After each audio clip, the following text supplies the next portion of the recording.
നമസ്കാരം. ഡിസംബർ ഒരു തിരിഞ്ഞു നോട്ടത്തിൻ്റെ മാസമാണ്. കൊച്ചു കാര്യങ്ങൾക്ക് സങ്കടപ്പെടുന്ന നമുക്ക് എന്താ കൊച്ചു കാര്യങ്ങളിൽ സന്തോഷം കണ്ടെത്തിയാൽ? ഒരിക്കലൊരു ടീച്ചർ ക്ലാസ്സിൽ കുട്ടികളെ 4 ഗ്രൂപ്പായിട്ട് തിരിച്ചു. 4 ഗ്രൂപ്പിൽ നിന്നും ഓരോരുത്തരെ വിളിച്ചു.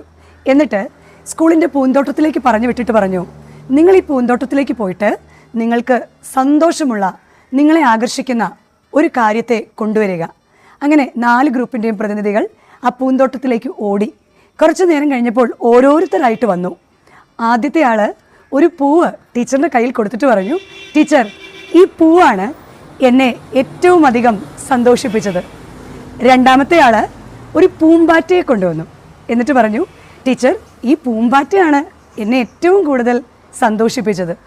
മൂന്നാമത്തെ ആളാകട്ടെ കൊച്ചു 2 കിളിക്കുഞ്ഞുങ്ങളെ കൊണ്ട് ടീച്ചറിൻ്റെ കയ്യിൽ കൊടുത്തിട്ട് പറഞ്ഞു, ടീച്ചർ, ഈ 2 കിളിക്കുഞ്ഞുങ്ങളാണ് എന്നെ ഏറെ സന്തോഷിപ്പിച്ചത്.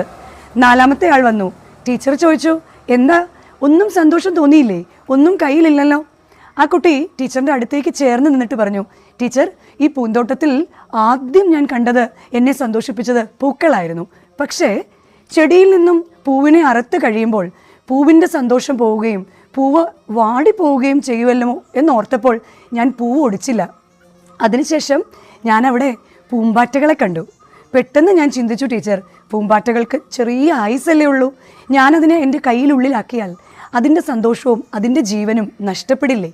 പിന്നെ ഞാൻ ഇങ്ങോട്ട് വരുമ്പോൾ മരത്തിൻ്റെ ഒരു പൊത്തിൽ, ഒരു കൂട്ടിൽ 2 കിളിക്കുഞ്ഞുങ്ങൾ ഇരിക്കുന്നത് കണ്ടു. എനിക്ക് ഒത്തിരി സന്തോഷം തോന്നി. പക്ഷേ ഞാൻ ആ കിളിക്കുഞ്ഞുങ്ങളെ എടുത്താൽ അമ്മ കിളി വല്ലാതെ കരയില്ലേ? അതുകൊണ്ട് ഞാനിതെല്ലാം കണ്ട് സന്തോഷിച്ചതേ ഉള്ളൂ, ഒന്നും കയ്യിലെടുത്തില്ല എന്ന്. പ്രിയമുള്ളവരെ, ടീച്ചർ ആ കുട്ടിയെ ചേർത്ത് നിർത്തി. എന്നിട്ട് എല്ലാവരോടും പറഞ്ഞു, ഇതാണ് ഹാപ്പിനെസ്, ഇതാണ് സന്തോഷം. മറ്റുള്ളവരുടെ സന്തോഷത്തെ കണ്ട് സന്തോഷിക്കുവാൻ സാധിക്കുന്നതും സന്തോഷം തന്നെയാണ്. ഇതുതന്നെയല്ലേ ക്രിസ്മസ് നൽകുന്ന സന്ദേശവും?